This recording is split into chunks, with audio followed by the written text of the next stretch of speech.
এবছরের অ্যানিভার্সারিটা একটু অন্যরকমভাবেই কাটিয়েছি। 2 বছর পার হয়ে গেল, এটা আমাদের সেকেন্ড অ্যানিভার্সারি। আর আমরা এবার কাটিয়েছিলাম নন্দন চত্বরে, খুব সুন্দর করে রবি ঠাকুরের গান, কবিতা সব কিছুর সাথে, কারণ ওখানে চলছিল অনুষ্ঠান।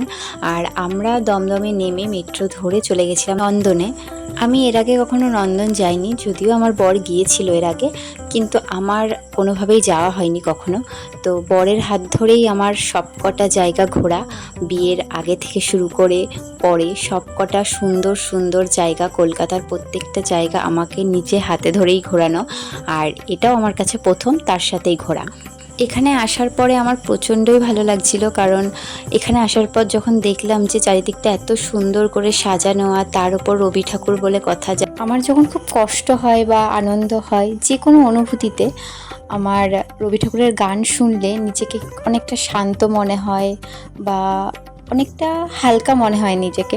তো সেক্ষেত্রে দাঁড়িয়ে আজকের দিনটা রবি ঠাকুরের সাথে এভাবে কাটানো খুবই ভালো লাগছিল। তো আমরা প্রত্যেকটা অনুষ্ঠান কিছুক্ষণ বসে দেখেছি। এরই মাঝে আমরা একটু খাওয়া দাওয়া করে নিয়েছিলাম। আর নন্দনের আশেপাশে আমাদের ভিক্টোরিয়া থেকে পরপর ঘোরার জায়গাগুলো পড়ে, তো ভাবলাম একটু এগিয়ে দেখা যেতেই পারে, যদিও জায়গাগুলো হয়তো বন্ধ হয়ে যেতে পারে, কারণ অনেকটা রাত হয়ে গিয়েছিল।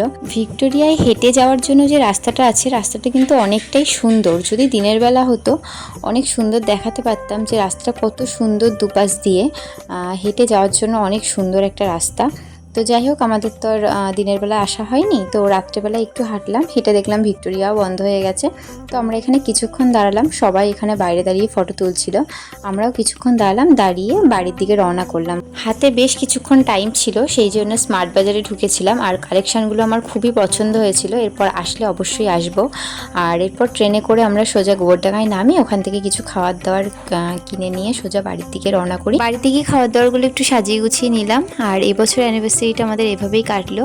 পরের ভিডিওতে আবার নতুন কিছু দেওয়ার চেষ্টা করব, অবশ্যই ভালোবাসা দিও। তো চলো টাটা, পরের ভিডিওতে দেখা হচ্ছে।